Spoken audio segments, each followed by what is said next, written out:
Today on Graybeard Wheeling, we're getting a look at the new trailer I got. I've been mentioning that my old trailer wasn't strong enough to handle this Jeep anymore, so I had to upgrade to something with heavier duty axles. And this is what I got. PJ Trailers, 18-foot B5. So there's that B5 tag right there. So big features: drive over fenders. It's a solid wood deck, not a steel deck. So learn how I like that or not compared to the old steel deck. Tail jacks, I love them. The old trailer used to be interesting unloading and block the back end, but sometimes I'd push it off the blocks and then the truck would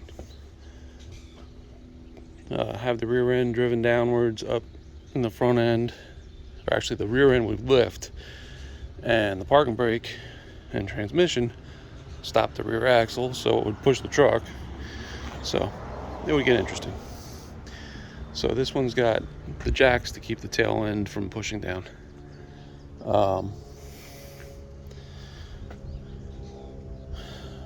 Neat hitch. It's a little bit different than I'm used to with the other trailer.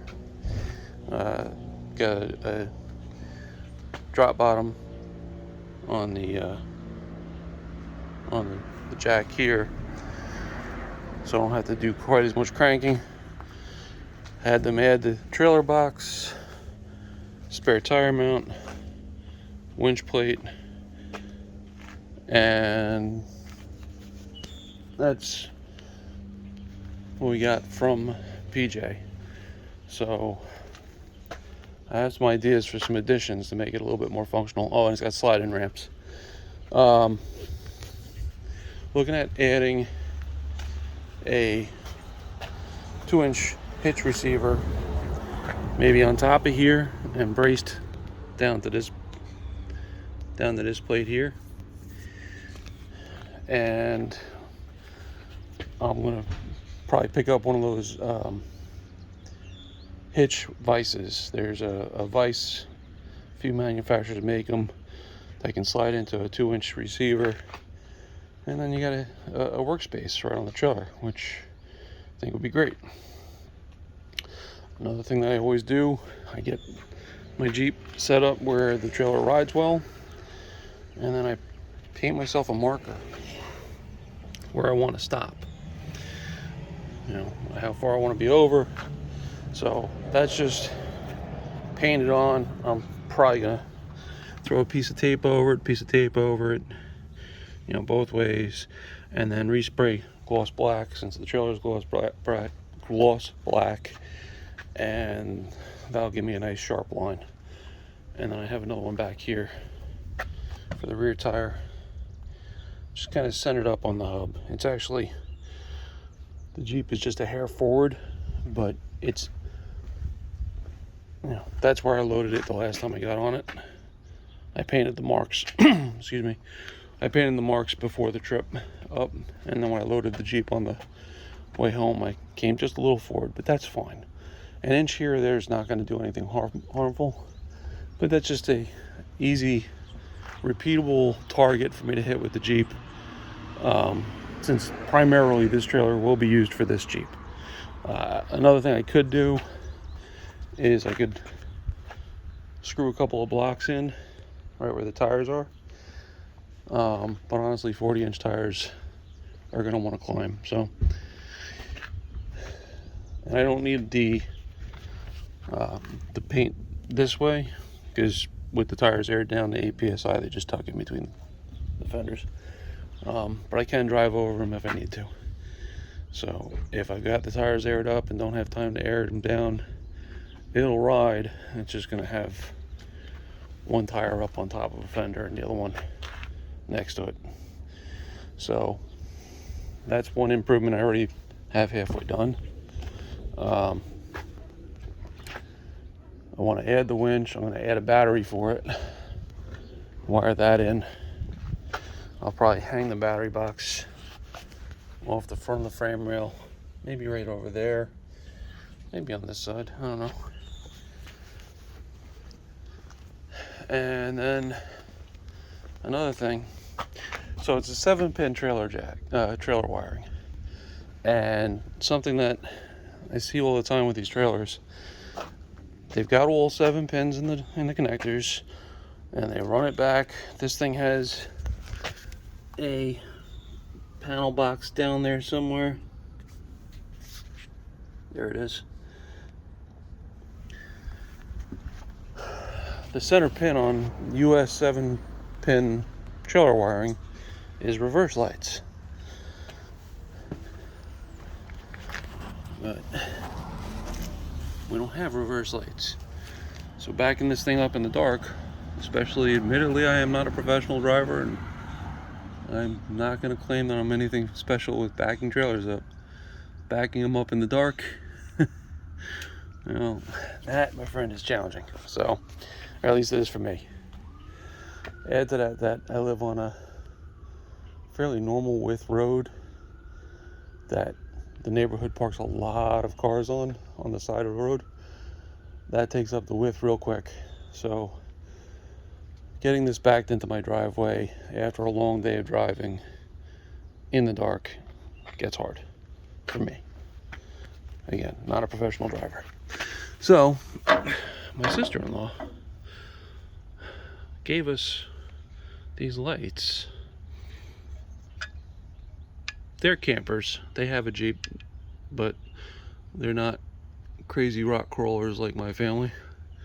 They use the Jeep as a tow behind, and they'll do some trail riding. But they weren't going to use these lights, so they gave us 4 of them. It's pretty awesome. At the time, I wasn't sure what I was going to do with them, but I think what I'm going to do is I think I'm going to take some plate or some sheet metal. Doesn't necessarily have to be real heavy duty. And I'm just going to weld it in there. Obviously cut the proper length. Mount these in on either side, facing backwards, and then boom, I've got backup lights. I was trying to play with where I was going to put them.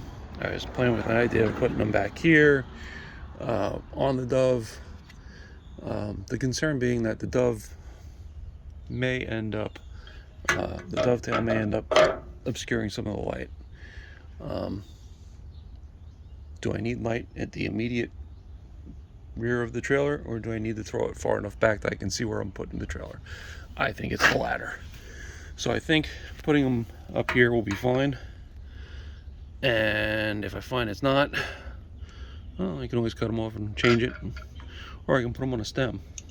So maybe I'll find some thicker material. That way, if I decide I need to put them up on a stem, it'll be rigid enough to support the extra length, the leverage. That's an idea. I don't love having it here as far as the trip hazard goes if I'm walking off these fenders, but everything's a trade-off, right?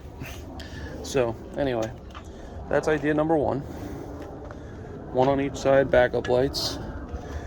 I really don't have anywhere to put them on the back. I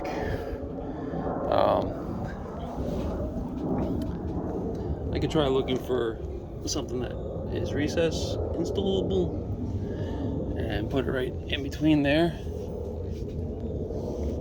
but it would have to be pretty small. And then, is it really going to throw any light? I don't know. So 2 of them will go back there as backup lights. And then I was thinking, in the future, once I get to where I'm mounting a battery in the winch, gonna have some power on the trailer, other than the little save your butt if your trailer breaks away battery. There's a small battery in there, but I'll have a real normal battery. I may just, probably on the front to save bed space, just weld a couple of tabs on either side and set up some work lights. Because again, the trailer's going to be in the parking lot or field, wherever. Why not have it available as a work surface?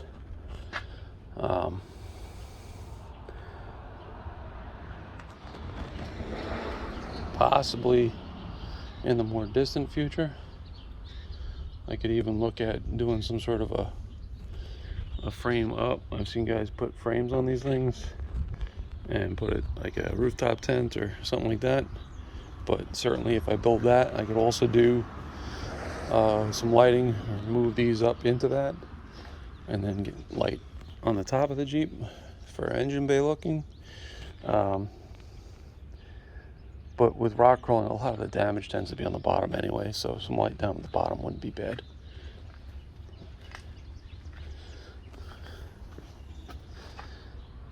So, yep, got a few ideas.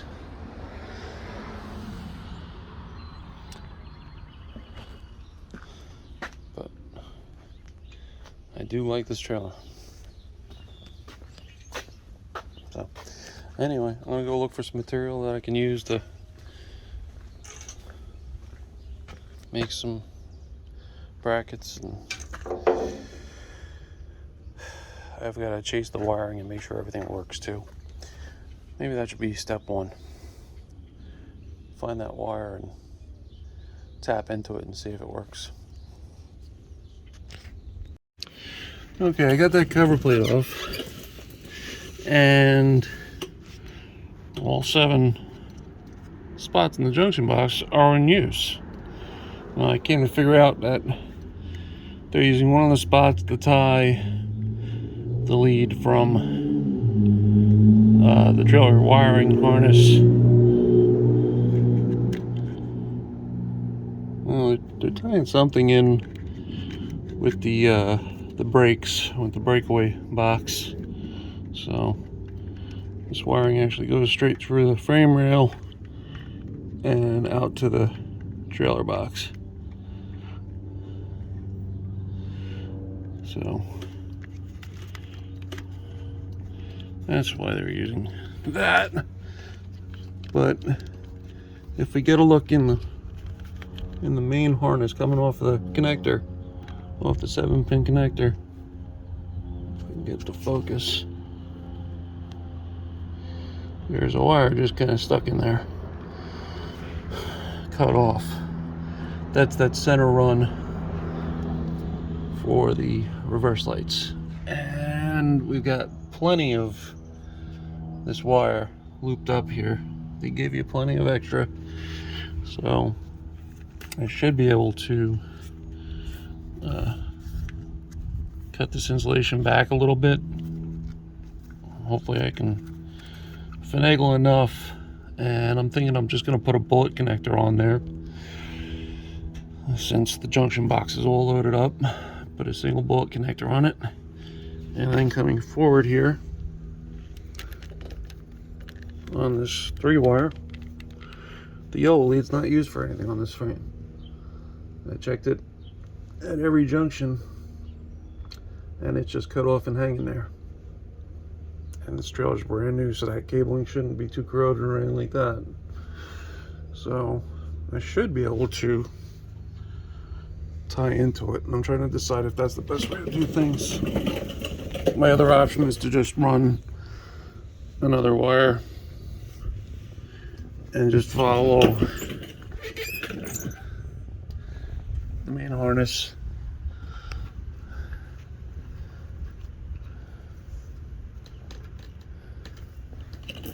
Which I could do. I just gotta figure out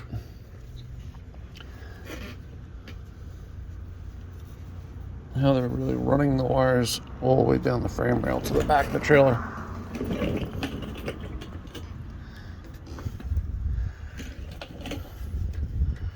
Which I haven't come across yet.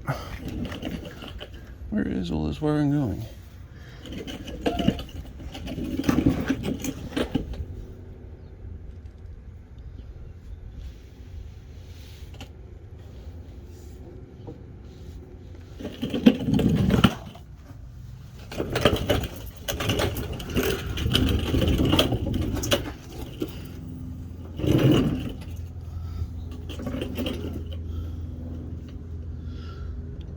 Oh, I got it.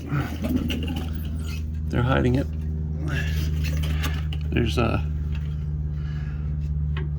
black square tube hidden up in the top of the C channel.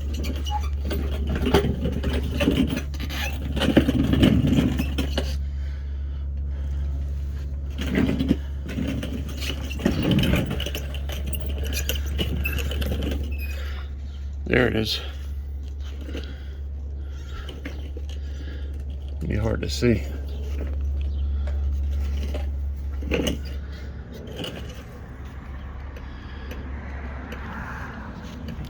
There you can see that's the wire going into this square tube right here that runs the length of the trailer and has notches in it. So I could probably get into that, but I think what I'm going to do is just splice these yellow ends that are just left here anyway. Got plenty of slack.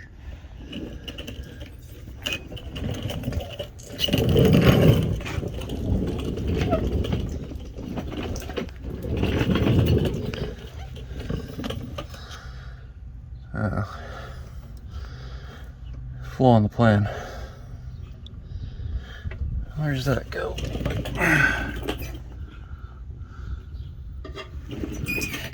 Actually, no. Looks like that's feeding back from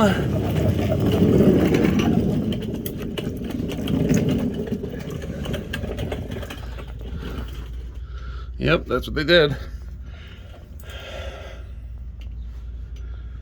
That's feeding back from this one. And this is probably tied in over here somewhere.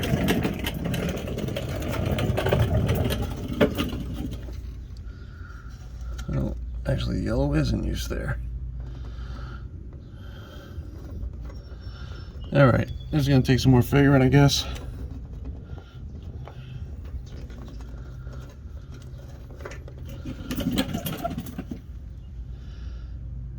That doesn't make any sense. Oh, wait a minute. Oh, no.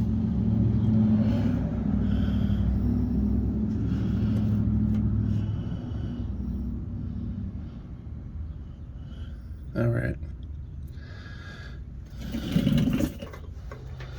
I'll get it worked out. I'll either run another cable or I'll work out how to do that. So, that's what we're going to do. Okay, so after tracing the wires, I figured out there is not a spare lead going to the back of the trailer. That yellow, excuse me, that yellow lead only goes from junction box, which is right about there on the frame, like right there. It goes back into this corner, lights this one up, these two lights here, and then there's a jump off that runs across that lights up that corner. But the run that goes all the way to the back is a heavier gauge wire, and it runs in a tube all the way to the back, and then they split it up and run back towards the front for this light. So I'm gonna have to run the wire. Now I did test just to make sure that that light works off the reverse, that wire works off the reverse signal, and sure enough it lit up. And I used this light gauge, I don't know, what is that, 18 gauge, something like that. And it worked. It lit up the light.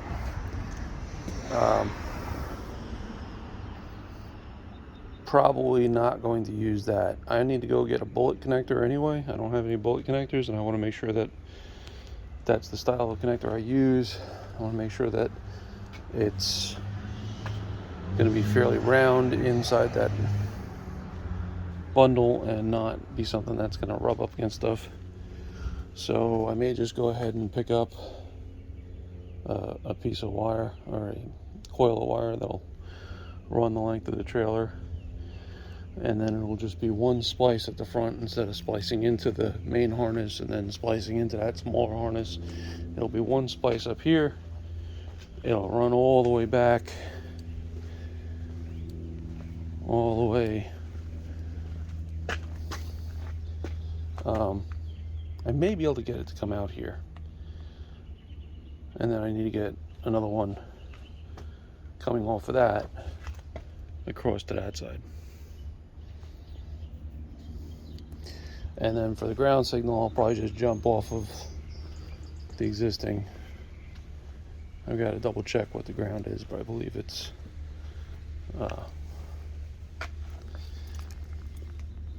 I'll double check. No point in guessing.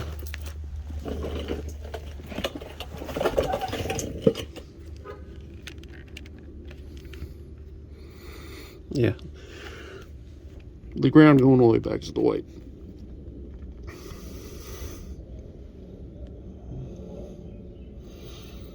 So, honestly, I can probably just jump off of whatever's connecting into that at the back end for the grounds, because we got a good heavy gauge wire going all the way back there. So, anyway, time for a parts run. Okay, so after looking at it, I decided to just run fresh leads all the way back. That way, if I at any point decide to add more lights back there, higher amperage requirements, whatever, I know I've got the wiring run for it. There wasn't really a spare lead anyway, so I got to run one. So running two shouldn't be any harder. Seems like there's plenty of room through the frame rail, and I just grabbed a spool of welding wire that I had as a fish. I don't have a good fish to run, so there is one junction where it kind of got funky somewhere in the middle here, so I had to run a stubbier one from this end towards the rear, and then catch the other one. But that's all worked out. So now what I think I'm going to do is just fish those two runs through. I just kind of set up a makeshift little spool holder with some all thread and a couple of pieces of, well, that's a brake caliper bracket for a 78 Ford, and it's just that's a Barnes track bar mount that I didn't use. Somebody's track bar mount. So anyway, I'll run it from here all the way back, and then run it across and forward to the other side, because that's just where all the wires are run. And I'll pull some slack back where I'm going to put the one light on this side so that I have room to make my connections. So anyway, should be fairly straightforward. I'm just pulling wire through a hole. Okay, we made some progress here. We got the wires run. I'll zip tie them up here. They're into the box. We got one on the ground terminal. Got the positive going to the red light wires going to the core or center wire on the harness, which is the backup lights. And we got everything kind of tucked in.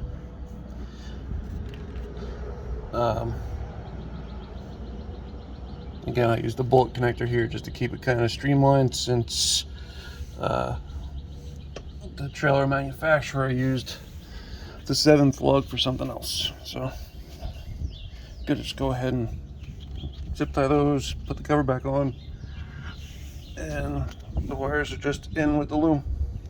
So we'll sit. Okay, not too bad. Kind of jumped ahead, and the wiring is all in. It just needs to be cut down and connected at the back end. It's all connected at the front end and done, and I already tested it. It will light up lights. I bought some 1.5 inch, just flat stock, just to save time. Honestly, I can always use it. And I decided, instead of breaking out the big ESOB welder, I'd put the new Premier Power Welder to work. Now, I haven't stick welded with any frequency really at any point in my life. Probably did most of it in high school, learning the weld in a shop class, and I've touched it here and there afterwards, but I haven't really done a lot of stick welding, so I need practice. And I figured, worst come to worst, if I butcher this, I can always cut it off and redo it, break out the MIG. So I think that weld is reasonably good. That one is less good, but it's not going anywhere for the intended purposes. It'll hold just fine. You know what? I might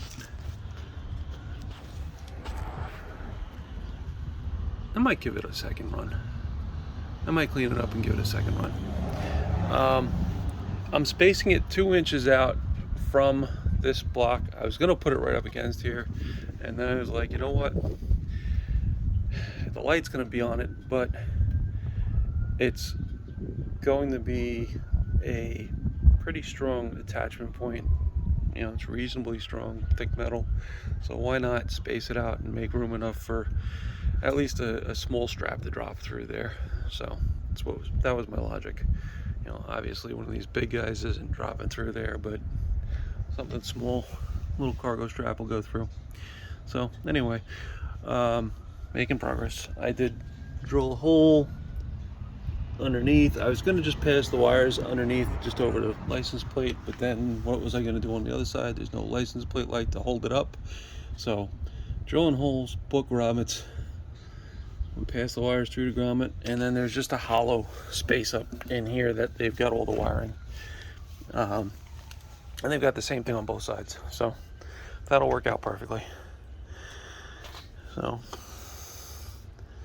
anyway, yeah, I'm gonna fire the Jeep back up, fire the welder back up, run one more. Well, I guess I'll fire the grinder up and just clean that up a little bit, and then I'll run over it one more time with the welder. I'm using Harbor Freight E6011s, 1/8 inch. So, I mean, it's not going anywhere. I was hammering on it to get the little slag. I mean, the slag came right off. I didn't really need to beat it to get it off, but I was getting the BBs off with the hammer, and it wasn't moving. So that welder works, and I'm pretty confident that in a pinch in the field, I can stick two pieces of metal back together well enough to get the Jeep to the trailer, or get somebody else's Jeep out to their trailer, or my trailer, or tow truck, or whatever the situation is. It works. That's the point.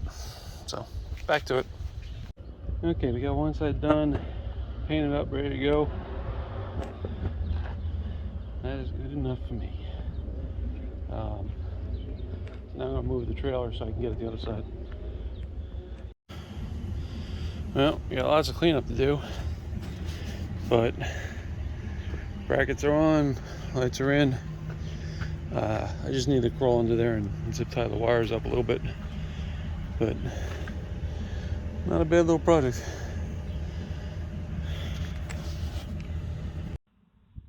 Okay, everything's all buttoned up, wiring is tucked in, lights are in place, plenty of room where I'm not going to run them over.